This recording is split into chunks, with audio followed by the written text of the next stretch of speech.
মার্কাকে এই যে লড়াই সংগ্রাম এই করে এখন একটা সুযোগ আসছে ভোট দেওয়ার, সে ভোট দিয়ে সঠিক প্রতিনিধি নির্বাচিত করবার এবং একটা সুন্দর সরকার তৈরি করবার। আপনারা করতে চান? করতে চান তো নাকি? ভাই বলেন, দাদা বলেন, তারা ধানের শীষে ভোট দিবেন কি দাদা? ঠিক তো? ধানের শীষে ভোট দেবেন।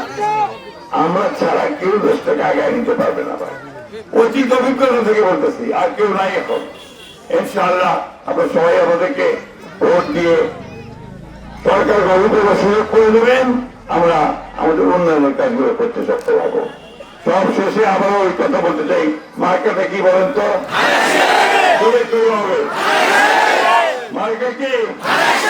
মার্কা কি?